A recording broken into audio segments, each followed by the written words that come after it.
बहुत ही बड़ी वैकेंसी निकल के आ रही है इंडियन ऑयल कॉरपोरेशन लिमिटेड की तरफ से अप्रेंटिस रिक्रूटमेंट 2026। ये जो एडवर्टाइजमेंट होने वाला है सिर्फ हल्दिया रिफाइनरी के लिए होने वाला है। ऐसे ही आपको जितने भी रिफाइनरीज़ है असम, गुजरात, उत्तर प्रदेश, उड़ीसा, जितने भी रिफाइनरीज़ हैं सभी में जो वैकेंसी आई है 1524 वैकेंसी आई है। अब इस वैकेंसी का मकसद क्या है, हमें देखिए इसमें क्या एलिजिबिलिटी क्राइटेरिया सबको आपको बता देते हैं। 12th पास, ITI, BSc, BCom और डिप्लोमा, इसमें सभी एलिजिबल हैं।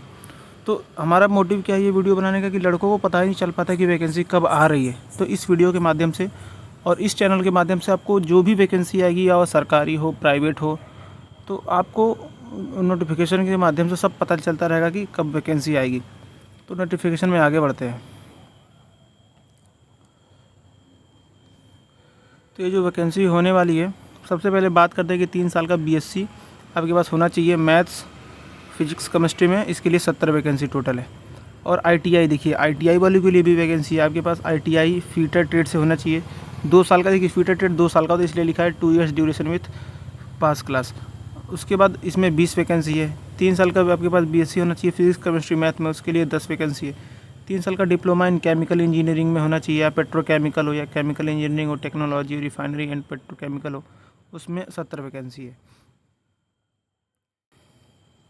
तो ऐसे ही थोड़ा स्लाइड करते हैं इसमें। और उसके बाद 3 साल का BBA हो, या टेक्निकल अप्रेंटिस में भी है। 3 साल का आपके पास डिप्लोमा इंस्ट्रूमेंटेशन इलेक्ट्रिकल, 3 साल का डिप्लोमा इंस्ट्रूमेंट इंजीनियरिंग में होना चाहिए, इलेक्ट्रॉनिक्स या इंस्ट्रूमेंटेशन में होना चाहिए, तो उसके लिए 7 वैकेंसी है। और टेक्नीशियन अप्रेंटिस की बात करें तो डिप्लोमा इन इलेक्ट्रिकल, 3 साल का आपका डिप्लोमा इन इलेक्ट्रिकल इंजीनियरिंग होना चाहिए, या diploma in electrical and electronics engineering होना चाहिए, उसमें 30 वैकेंसी है। और बात करें 3 साल का BA BSc, तो ये आप सारा पढ़ लीजिएगा। देखिए 12 पास के लिए भी है, 12 पास के लिए 8 वैकेंसी है। और ऐसे ही 12 पास स्किल सर्टिफिकेट जिसके पास है उसके लिए 6 वैकेंसी। टोटल वैकेंसी 279 है। तो बहुत ही अच्छी वैकेंसी निकल के आ रही है। आप इसको मिस मत करिएगा। जब आप IOCL की वेबसाइट पर जाएंगे तो आप इसको फिल कर पाएंगे। और क्वालिफ़िकेशन क्राइटेरिया की आप बात कर चुके हैं। एज लिमिट की बात करते हैं। तो देखिए जो एज लिमिट होने वाला है वो एज लिमिट 18 साल से 24 साल तक होने वाला है। जो आपका एज काउंट होगा 30/6/2026 से काउंट होने वाला है। और SC ST OBC NCL को उनके जो क्राइटेरिया है उनके हिसाब से एज रिलैक्सेशन उनको मिलने वाला है। उसके बाद आगे बढ़ते हैं। एडवर्टाइजमेंट में जो जो महत्वपूर्ण है, जो हमें देखना है, सिर्फ हम वही देखेंगे। और देखिए ये जो है जो होने वाला है ये बिल्कुल मेरिट बेस्ड होने वाला है। आपको कोई भी एग्ज़ाम या कोई पेपर नहीं देना है, तो बिल्कुल आपको सिर्फ फॉर्म भरना है। नो रिटन टेस्ट, आपको बस नेट्स पर रजिस्ट्रेशन होना चाहिए।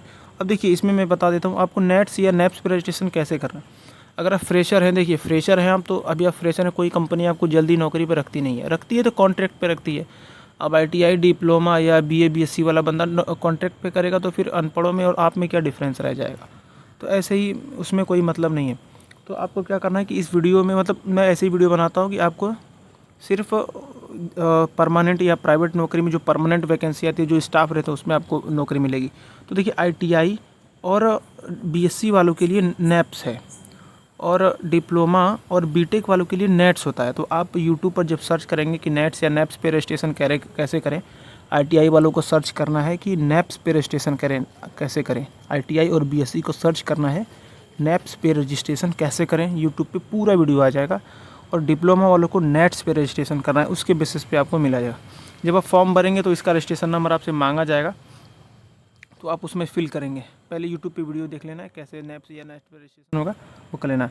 अब document verification, short listed candidate को डॉक्यूमेंट वेरिफिकेशन के लिए बुलाया जाएगा सीधा, और कुछ करना ही नहीं इसमें, सीधे आप शॉर्ट लिस्ट होंगे, उसके बाद आपको सीधे डॉक्यूमेंट वेरिफिकेशन के लिए बुला लिया जाएगा। और जो इसके हम अलग स्टाइपेंड की बात करें, स्टाइपेंड इसमें कितना मिलने वाला है, क्योंकि ये सभी का क्वेश्चन रहता है कि पैसा या सैलरी कितना मिलने वाला है। तो स्टाइपेंड जो है वो एज़ पर गवर्नमेंट रूल या जो अप्रेंटिस एक्ट 1961, 1973 और जो 1992 जो अप्रेंटिस एक्ट है उसके बेसिस पे आपको मिलने वाला है। तो ऐसा क्या है कि मतलब आप अभी फ्रेशर हैं, आपको कुछ नहीं आता है, लेकिन आपको अगर कुछ सीख जाएंगे तो फिर कहीं ना कहीं आपको नौकरी मिल जाएगी।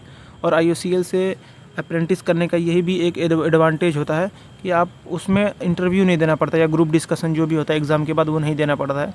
शायद ऐसा कुछ है कि उसमें थोड़ा वो छूट मिल जाता है। और अप्लाई कैसे करना है आपको, अप्लाई पहले ही बता चुका हूँ कि आपको सीधे IOCL की वेबसाइट पे जाना है, कैरियर पेज पे जाना है और उसमें जो भी आपका, अब देखिए पेशेंस रख के जब वेबसाइट पे सर्च करेंगे तो आपको मिलेगा।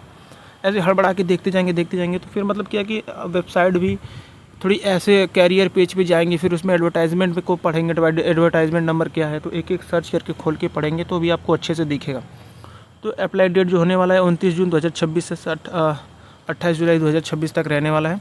तो ये जो है सिर्फ एक एडवर्टाइजमेंट है। ऐसे ही अलग अलग रिफाइनरीज़ की भी बहुत सारी वैकेंसी आई हुई हैं, तो आप किसी भी रिफाइनरी में भर सकते हैं।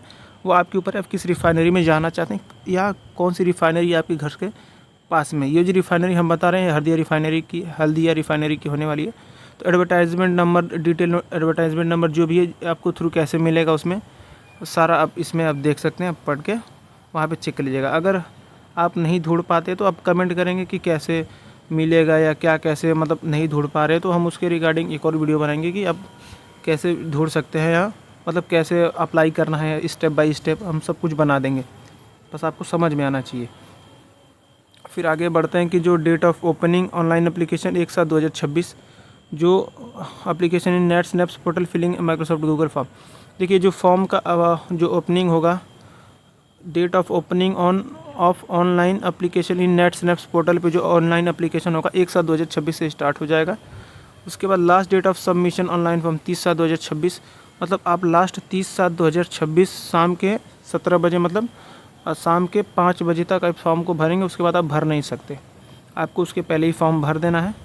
जो भी इसका चार्जेस है या नहीं चार्जेस है ये आपको उसमें मिल जाएगा। ऐसा कुछ मेंशन नहीं, तो मुझे लगता नहीं कि इसमें कोई भी पैसा लगने वाला है, बिल्कुल नहीं, बिल्कुल फ्री ऑफ कॉस्ट हो सकता है। Tentative date of publication date, मतलब ये जो पब्लिकेशन है उसमें आपको डॉक्यूमेंट वेरिफिकेशन का जो भी सब कुछ इसमें दिया गया। Tentative date of publication of last candidate field of for document verification, मतलब इसमें आप डॉक्यूमेंट वेरिफिकेशन कब हो सकता है वो इन्होंने पहले ही मेंशन कर दिया है कि कब क्या हो सकता है। और ज़्यादा से ज़्यादा ये मतलब कुछ भी है, आप बहुत ही अच्छी वैकेंसी है। तो देखिए आप क्या है कि देखिए फ्रेशर है, पहली बात जब आप फ्रेशर है तो कहीं भी नौकरी करने जाएंगे तो सबको एक्सपीरियंस बंदा ही चाहिए। तो एक्सपीरियंस कैसे मिलेगा, जब आप किसी को काम करोगे सिखाओगे तब तो उसके पास एक्सपीरियंस आएगा। आप पहले ही बोल रहे हो कि एक्सपीरियंस बनना चाहिए। तो ऐसे क्या है कि जब जो फ्रेशर लड़के होते हैं उनको वैकेंसी, मतलब ज़्यादातर अभी फ्रेशर ही रहते हैं वैकेंसी, मतलब कोई प्राइवेट कंपनीज लेबर में रखती है या कॉन्ट्रैक्ट पे रखती है, तो क्या है ना उसमें इज्जत मिलता है ना पैसा मिलता है। तो आपको क्या करना है कि ऐसी कोई अगर कहीं आप अप्रेंटिस करके जाते हैं तो आप अप्रेंटिस कर लेंगे तो आप कम से कम 1 साल का एक्सपीरियंस हो जाएगा। जो आप अप्रेंटिस है वो भी एक्सपीरियंस में ही गिना जाता है। आप एक बात अपने ध्यान में रख लीजिएगा, अप्रेंटिस को आप कम मत समझिए, अप्रेंटिस को एक्सपीरियंस में ही गिना जाता है। जब आप एक्सपीरियंस ले लेंगे 1 साल का तो कहीं भी कंपनी में जाएंगे, तो अगर आप डिप्लोमा है तो सुपरवाइज़र बनेंगे, अगर इलेक्ट्रिकल से हैं तो टेक्नीशियन बनेंगे, या जो भी आपका रिलेवेंट ब्रांच है उससे रिलेटेड आप बनेंगे। और BA BSc आप जो भी है तो उसके रिगार्डिंग आप तो जानते ही हैं, उनका अलग ही थोड़ा रोला रहता है भाई। तो ऐसा कुछ नहीं है, तो आप इस फॉर्म को भरिएगा। और कुछ मतलब समस्या हो तो कमेंट करिएगा आप इसमें।